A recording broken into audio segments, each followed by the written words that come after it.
श्रीवास्तव जी के घर में एक बेटा पैदा होता है। पूरा परिवार बहुत खुश था। रिश्तेदारों का और पड़ोसियों का घर में आना जाना था। सभी लोग मुबारकबाद दे रहे थे और यही कहते, श्रीवास्तव जी एक दिन आपका बेटा आपका नाम ज़रूर रोशन करेगा। और उस बेटे ने नाम रोशन किया भी, लेकिन अच्छे कामों में नहीं बल्कि जुर्म की दुनिया में। और उसने अपने साथ साथ पुलिस की फाइलों में अपने माता पिता का नाम भी दर्ज करवा दिया। जैसे जैसे वो बच्चा बड़ा हुआ वैसे वैसे उसके कारनामे भी बढ़ते चले गए। उसने दिल्ली का लाल किला बेच दिया, उसने आगरा का ताजमहल बेच दिया, और तो और देश की संसद भी उसने बेच दी। और जब लोगों को इस बात की भनक लगी तो पूरे देश में हाहाकार मच गया। उम्र के साथ ही उसके कारनामे बढ़ते जा रहे थे। उस पर पूरे देश में अलग अलग राज्यों में 100 से ज़्यादा मुकदमे दर्ज थे। और अगर वो अपनी अदालत की तरफ से मिली हुई सज़ा को पूरा करता तो उसे तकरीबन 150 सालों का वक्त लगता अपनी सज़ा को पूरा करने में। दोस्तों, आज जिस दिलचस्प इंसान की कहानी हम आपके सामने लेकर आए हैं, उसने एक बार कहा था कि अगर उसकी सज़ा माफ़ कर दी जाए और सरकार उसे मौका दे तो हिंदुस्तान पर जो विदेशियों का कर्जा है वो उस कर्जे को पूरी तरह से माफ़ करवा कर विदेशियों को उल्टा भारत का कर्जदार बना सकता है। इस कहानी में हमारे साथ आखिर तक जुड़े रहिएगा तो आप भी जानकर हैरान हो जाएंगे कि किस तरह उसने तत्कालीन प्रधानमंत्री राजीव गांधी, राष्ट्रपति राजेंद्र प्रसाद और वित्त मंत्री रहे एनडी तिवारी का नाम इस्तेमाल करते हुए तमाम लोगों को चूना लगाया। नमस्कार, आदाब, सत श्री अकाल। मैं हूं मोहम्मद आसिफ दुलार और आप देखना शुरू कर चुके हैं हमारी ख़ास पेशकश केस डायरी विद आसिफ दुलार। अगर अब तक आपने हमारे चैनल को सब्सक्राइब नहीं किया है तो उसे सब्सक्राइब कर लें। फेसबुक और इंस्टाग्राम पर भी हमारा पेज है, आप उसको भी फॉलो कर सकते हैं। अगर आप सब्सक्राइब कर लेंगे और फॉलो कर लेंगे तो जाहिर सी बात है इस तरह की सभी सच्ची घटनाएं आप तक सबसे पहले पहुंचेंगी और आप ख़ुद को भी अलर्ट रख सकेंगे। बहुत कम लोग जानते हैं कि महाठग नटवरलाल का असली नाम मिथिलेश कुमार श्रीवास्तव था। मिथिलेश कुमार का जन्म बिहार के सिवान में साल 1912 में हुआ था। मिथिलेश ने अंदर से मिथिलेश के बचपन में ही मिथिलेश के अंदर एक हुनर था, और वो हुनर था अगर वो किसी के भी साइन यानी हस्ताक्षर को एक बार देख लेता था तो उसको वो हूबहू तैयार कर देता था, यानी उसकी कॉपी बना देता था।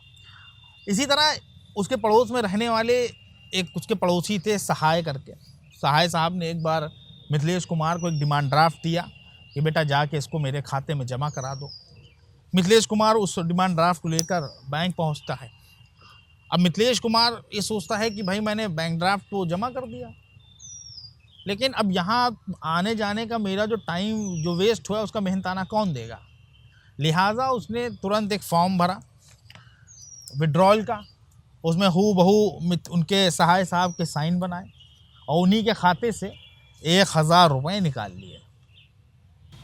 बताया जाता है कि सहाय साहब के साथ जो उसने ठगी करी ये उसकी ज़िंदगी का पहला कांड था, और इसके बाद उस मिथिलेश कुमार ने ऐसे ऐसे कांड अंजाम दिए कि वो सीधे नटवरलाल के नाम से मशहूर हो गया।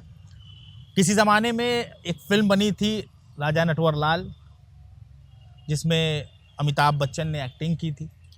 कहा यहाँ तक जाता है कि नटवरलाल ने उस फिल्म के निर्माताओं से भी मोटी रकम ऐंठी थी, लेकिन इसके फ़िलहाल कोई प्रमाण तो नहीं मिलते। एक बार की बात है, दिल्ली के कनॉट प्लेस में सुरेंद्र कुमार की एक घड़ियों की दुकान हुआ करती थी। वो काफ़ी नामचीन दुकान थी उस ज़माने की। दुकान के बाहर अचानक एक अम्बेसडर कार रुकती है आकर। अम्बेसडर कार से एक बुज़ुर्ग उतरता है। उस बुज़ुर्ग ने सफ़ेद रंग के कपड़े पहन रखे थे, बड़ा ही रुआब था उसकी पर्सनैलिटी में। वो बुज़ुर्ग उस दुकान में दाखिल होता है घड़ियों की।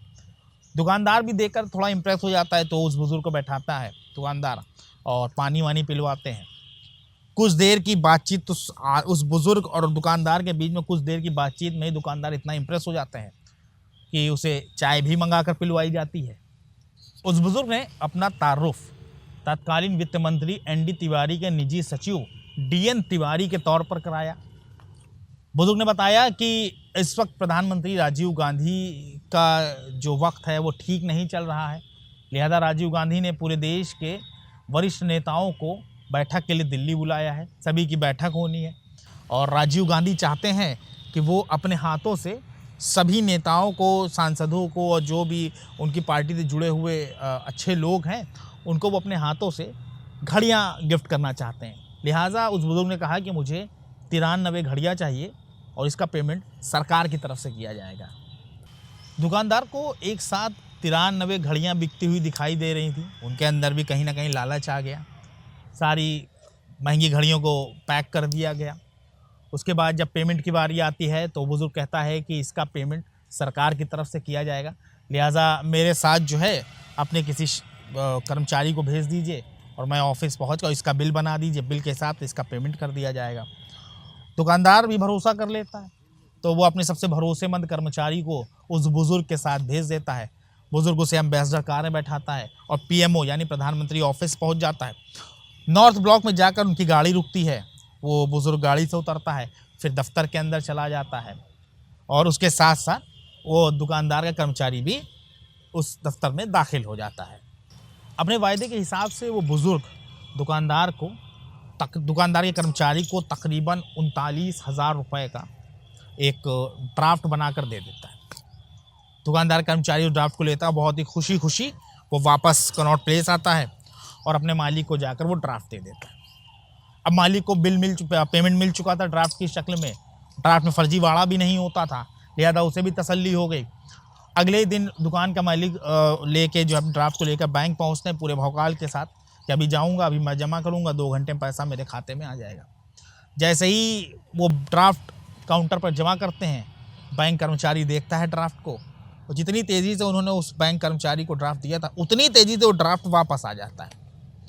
अब भाई वो दुकानदार पूछते हैं कि भाई इसको वापस करने का क्या सबब है? तो बैंक कर्मचारी बताता है कि जो ड्राफ्ट आप मुझे दे रहे हैं ये महज एक कागज़ का टुकड़ा है और ये पूरी तरह से फ़र्ज़ी है, जाइए असली ड्राफ्ट लेकर आइए। ये बात सुनकर दुकानदार सुरेंद्र कुमार के पैरों तले ज़मीन खिसक जाती है। उनको ये समझ में आ चुका था कि वो ठगी का शिकार हो चुके थे और उन्हें ठगने वाला कोई और नहीं बल्कि नटवर लाल ही था। दोस्तों, ऐसा बताया जाता है कि नटवर लाल ने अपनी ज़िंदगी में जो कांड किए उनमें सबसे मशहूर कांड था कि उसने वेश्याओं तक को नहीं छोड़ा। वो रोज़ाना वेश्याओं के पास जाता और उन्हें शराब पिला देता। जब वेश्याओं का नशा हद से ज़्यादा गुजर जाता तो वो उनके पैसे लेकर और गहने लेकर रफू चक्कर हो जाता। आमतौर पर ऐसा देखा गया है कि वेश्या किसी पर भरोसा नहीं करती, लेकिन उस बंदे की बातों में ऐसी तासीर थी, उसकी पर्सनैलिटी में इतना रुआब था कि हर कोई उसकी बात मानने को तैयार हो जाता था। नटवर लाल ने ना तो कभी छोटे मोटे लोगों का नाम इस्तेमाल किया और ना ही कभी छोटे मोटे लोगों को चूना लगाया। उसने कभी वित्त मंत्री का नाम लिया, कभी यूपी के सीएम का नाम इस्तेमाल किया, कभी प्रधानमंत्री का नाम इस्तेमाल किया, तो कभी वाराणसी के जज का नाम इस्तेमाल किया और उन्हीं का नाम इस्तेमाल करते हुए उसने तमाम लोगों को ठगी का शिकार बनाया। नटवर लाल खुद को रॉबिन हुड मानता था। ऐसा दावा किया जाता है कि नटवर लाल ने हमेशा मोटे आसामियों कह सकते हैं कि जो बड़े कारोबारी थे उनको ही अपना चूना लगाया और उनसे जो वो पैसे लेता था वो गरीबों में बांटता था। अब नटवर लाल की ठगी के तो तमाम सबूत मौजूद हैं, लेकिन उसने किस गरीब की मदद की इसके बारे में अभी तक कोई ख़ास सबूत नहीं है, कोई ख़ास तथ्य नहीं है। ठगी के मामले में नटवर लाल इतना शातिर था कि उसने कोई छोटी मोटी चीज़ों का सौदा कभी किया ही नहीं। एक बार की बात है कि उसने देश की सबसे अनमोल धरोहर ताजमहल को ही बेच दिया। जिस वक्त ताजमहल को बेचा गया उस वक्त मतलब इस खबर को छुपाया नहीं गया उसके, और सबको ये पता भी चला कि एक फर्जी तरीके से ताजमहल का सौदा हुआ है। बावजूद इसके उसने एक बार नहीं बल्कि 3 बार ताजमहल को बेचा। उसकी पर्सनालिटी का जो रुआब था, उसके बात करने का जो अंदाज़ था, उससे हर कोई उस बंदे पर भरोसा कर लेता था और उसने बहुत मोटी रकम पर, उस वक्त बहुत मोटी रकमों पर ताजमहल का सौदा किया और उसे बेच दिया। बात यहीं ख़त्म नहीं होती। नटवर लाल ने एक बार देश का लाल किला बेच दिया।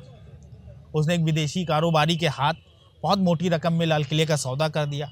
और विदेशी कारोबारी, ऐसा बताया जाता है दोस्तों, विदेशी कारोबारी पूरा भौकाल के साथ लाल किले पर कब्ज़ा लेने के लिए पहुंचता है। जैसे ही वो अंदर दाखिल हो रहा होता है उसी दौरान जो है उसको सुरक्षाकर्मी रोक लेते हैं। तो पूरे रुआब और भौकाल के साथ वो कारोबारी बताता है कि मैंने लाल किले को ख़रीद लिया है, लिहाजा मुझे अंदर जाने दिया जाए।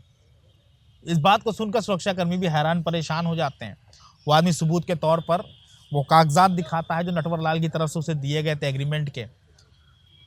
वो कागजात सुरक्षाकर्मी देखते हैं, अधिकारियों को दिखाया जाता है और सभी लोग खिलखिलाकर हंस देते हैं। अब ये बताना मुझे तो नहीं लगता कि बहुत ज़रूरी है कि वो कागजात भी पूरी तरह से फर्जी ही थे। एक बार नटवर लाल बहुत परेशान था, उसे पैसों की बहुत ज़्यादा ज़रूरत थी, उसे कुछ समझ में नहीं आ रहा था। लिहाजा उसके जहन में आया कि क्यों ना राष्ट्रपति भवन बेच दिया जाए, और उसने ऐसा ही किया। राष्ट्रपति भवन को ही बेच दिया और बेचने के बदले बाकायदा उसने रकम ले के बाकायदा कागजात भी दिए, खरीदने वाले को कागजात भी दिए। एक दिन नटवर लाल का मूड बहुत ख़राब था, वो देश की राजनीति से बहुत ज़्यादा इरिटेट था। लिहाजा उसने तत्कालीन राष्ट्रपति राजेंद्र प्रसाद के फर्जी साइन करके संसद भवन को ही बेच दिया। जिस वक्त उसने संसद भवन का सौदा किया, हाउस चल रहा था, देश के सारे सांसद भी अंदर मौजूद थे और बाहर उसका सौदा हो गया।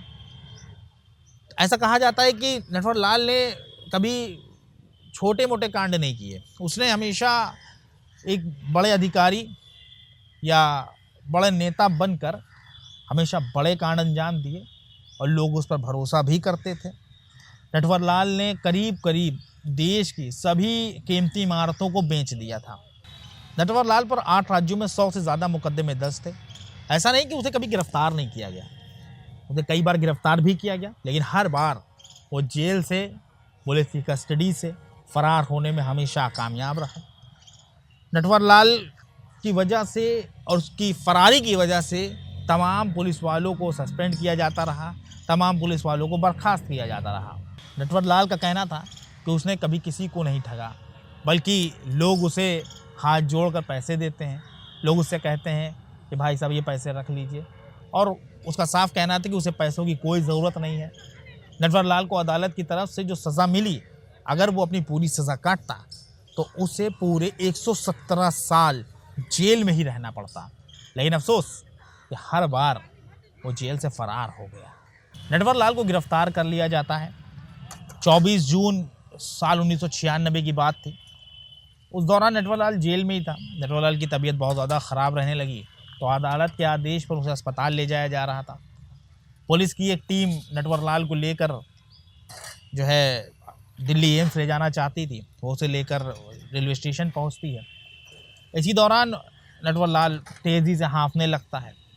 वो पुलिस वालों से कहता है कि एक पुलिस वाले से बोलता है कि बेटे तुम मेरे लिए दवा ले आओ बाहर जाकर, वरना मेरी जान चली जाएगी, और अभी रिश्तेदार कोई मिलने आएगा तो मैं पैसे लेकर तुम्हें दे दूंगा।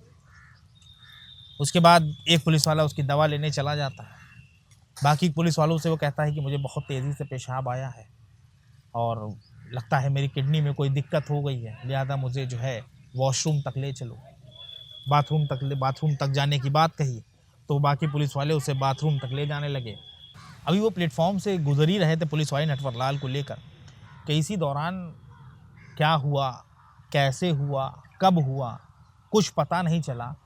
और पता था तो सिर्फ इतना कि नटवर लाल एक बार फिर फरार हो गया। नटवर लाल के हाथ में रस्सी भी थी, हथकड़ी भी थी, सब कुछ था। कब रस्सी खुली, कब हथकड़ी खुली, किसी को कुछ नहीं पता। पता है तो सिर्फ इतना कि नटवर लाल एक बार फिर पुलिस की गिरफ्त से फरार हो गया। इस मामले में कई पुलिस वालों को सस्पेंड भी किया गया। नटवर लाल का साफ कहना था कि अगर कोई जज उसे अगर सज़ा सुनाने जा रहा है और जज अगर उसे 15 मिनट बात कर ले, तो उसको इतना कॉन्फिडेंस था अपने ऊपर कि वो कहता था कि जज मुझसे 15 मिनट बात कर लें तो जज भी वही फैसला देंगे जो मैं चाहता हूँ। फरार होने के बाद नटवर लाल का क्या हुआ, नटवर लाल कहाँ गया, इसके बारे में किसी को कुछ पता नहीं।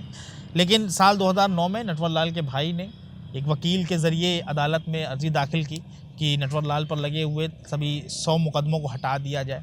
उन्होंने दलील दी कि 26 जुलाई साल 2009 के रोज़ नटवर लाल की मौत हो चुकी है।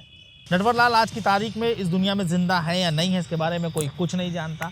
नटवर लाल ने अपने दिमाग का इस्तेमाल करते हुए इतने लोगों को ठगी का शिकार बनाया और इतने शातिराना अंदाज में ठगी का शिकार बनाया कि उसका नाम इतिहास के पन्नों में दर्ज हो गया। लेकिन इसका मतलब ये नहीं कि हम उसके कारनामों की या उसकी ठगी की सराहना करते हैं, बल्कि हमारा मानना ये है, हमारा क्या सभी का ये मानना है, अगर नटवर लाल ने अपने दिमाग का इस्तेमाल लोगों की भलाई के लिए या देश की भलाई के लिए किया होता तो जाहिर सी बात है आज उसे लोग अच्छे कामों के लिए जान रहे होते और बड़े ही फ़ख्र के साथ उनका नाम लिया जा रहा होता। आपको हमारी पेशकश कैसी लगी इसके बारे में कमेंट सेक्शन में ज़रूर बताएं। बहुत जल्द एक सच्ची घटना के साथ हम आपके सामने हाजिर होंगे। तब तक के लिए हमारी पूरी टीम को इजाज़त दीजिए और अपना ख्याल रखिए।